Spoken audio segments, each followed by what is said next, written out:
સુરતના નવાગામ વિસ્તારમાં શ્રમજીવી પરિવારના 3 વર્ષના માસૂમ બાળકને ઝાડા ઉલટી થતા બાળકનું મૃત્યુ થયું હતું, જેને લઈ અને પરિવાર શોકમાં ગરકાવ થઈ ગયો હતો। સુરતના નવાગામ વિસ્તારમાં બાળકને ઝાડા ઉલટી થયા બાદ 108 એમ્બ્યુલન્સ મારફતે સારવાર અર્થે સિવિલ હોસ્પિટલ લઈ જઈ રહ્યા હતા, ત્યારે રસ્તામાં જ માસૂમ બાળકનું અવસાન થયું હતું।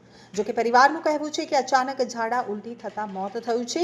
હાલ બાળકના મોતને લઈ અને સિવિલ હોસ્પિટલ દ્વારા તપાસ શરૂ કરાઈ છે। મૃતકના પિતા દેવાનંદ કુમારે જણાવ્યું હતું કે શિવમ મારો 3 વર્ષનો દીકરો હતો। અમે બિહારના રહેવાસી છીએ।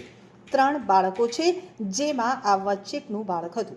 2 દીકરા 1 દીકરી હતા। ત્યારે આજે શિવમને ઝાડા ઉલટી થતા અમે તાત્કાલિક એમ્બ્યુલન્સમાં તેને લઈ અને સિવિલ હોસ્પિટલ આવ્યા હતા, परंतु बालक ने तबीबों मृत जाहिर કર્યું હતું।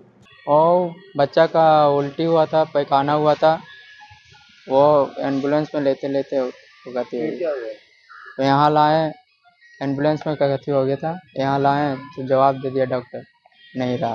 डॉक्टर क्या बोले? डॉक्टर से पूछा क्या हुआ, तो बोले कि लाइटिंग हुआ, उल्टी हुआ।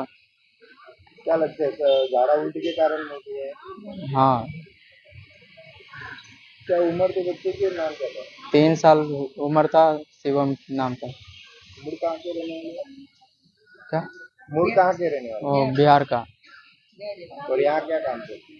और लेबर का काम करते हैं। एक ही बच्चे का?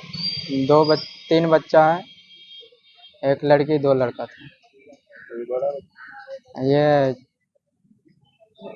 बड़ा था? ये बाड़ा नहीं था, बाड़ा एक मांझिल हुआ था।